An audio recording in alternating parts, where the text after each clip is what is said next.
Dobar dan i dobrodošli na stadion Crvene zvezde. Hvala što ste se okupili u ovolikom broju. Još jednom hvala njihovim ekscelencijama, gospođama ambasadorkama Srbije i Australije što su našle vremena i načina da dođu na ovu preskonferenciju. Znači, vrlo nam je drago kao klubu i srećni su zbog toga što smo imali prilike da završimo posao sa Elijem Babaljem, igračem srpskog porekla, Australijancem, nadam se još nedugo, igračem Crvene zvezde na sledeće 4 godine. Pisali smo ugovor na 4 godine i smatramo da je to pravi put i prava investicija Crvene zvezde za budućnost. Eli nije došao slučajno u fudbalski klub Crvena zvezda, znači sportski deo, uključujući predsjednika Lukića koji je dobio njegove materijale, su te materijale dugo ugledali i odlučili da daju nama iz operativnog dela obavezu da ga dovedemo. Pregovori su trajali možda malo nešto duže nego što smo mi očekivali, ali su urodili plodom i zahvaljujemo se i agenciji koja je posredovala u ovom dolasku igrača Babalja u Crvenu zvezdu, zato što smo na vrlo korektan i ljudski način uspeli da napravimo sve ono što je u Crvenoj zvezdi u ovom trenutku neophodno, a to je pre svega dobar i kvalitetan centarfor i uslovi koji su za Crvenu zvezdu bili više nego prihvatljivi. Velika mi je čast da dođem u najveći klub u Srbiji. Od kad znam za sebe, navijam za Zvezdu i nadam se da ćemo vratiti pehar na Marakanu i da ću biti uspješan u Zvezdi i dati sve maksimalno da, kako sam već rekao, da osvojimo titulu. Samo pogledaj u fotoaparate, ili?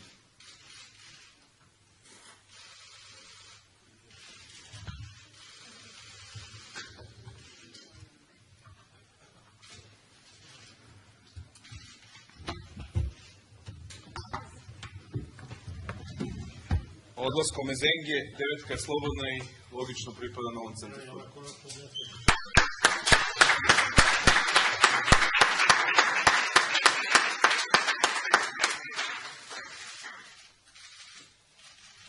Prvo se počne 19.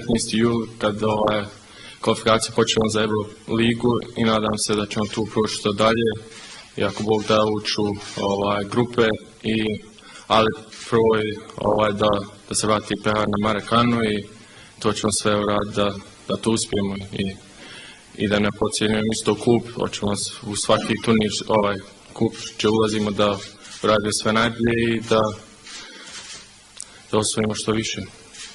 Put zovem se Eli, ne znam ko je to provalio da se zove Milija. Šta očekujem, prvo da prođe pripreme kako sa ekipom i da se spremim, da se uklopim u ekipu što prije i kad počne sezona ja znam šta imam cilj i to je kao i svaki centarfor da dadne što više gola i da pomogneš ekipi da imaju pobjede i uspjeh. U napadu, pa to možete da pitate trenera, on me doveo, znam šta ja znam i imam visinu, imam tehniku, nadam se da ću se uklopiti u ekipi i da budemo zajedno uspješni. Ali da prođemo pripreme, da se uigramo kako treba i da pođemo sa pobjedom. Ne znam odakle je ta informacija, kad sam saznao da je Zvezda u pitanju, to nije bilo druga razmišljanja. To je svakome sam da igra za Crvenu zvezdu i to sam danas ispunio i sad se koncentriram na Crvenu zvezdu.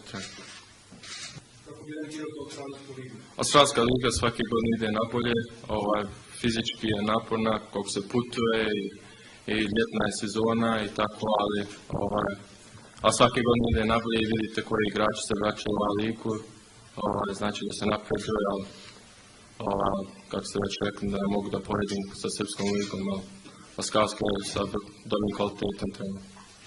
Fantastično, nisu svi još došli, pogotovo i sa reprezentacijom i ovi stranci, ali što sam do sada vidio, svi su dobri momci, nadam se da ću se uklopiti što prije i imao sam samo 2-3 treninga, ali sve će se početi u petak kada idemo u Sloveniju i tako ću više vidjeti kako su.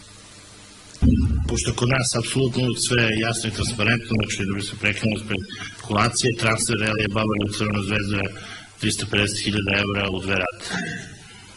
Pa, tata mi je veliki zvezdaš, bio je na Amerikani kad je igrala polufinale protiv Bayern Münchena i kad sam se rodio, bilo je crveno-bijelo i već ste vidjeli neke slike sa Boškovićem i sa ekipom 2001.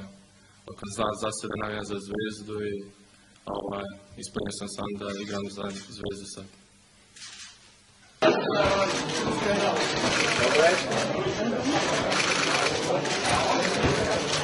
Evo ovdje li?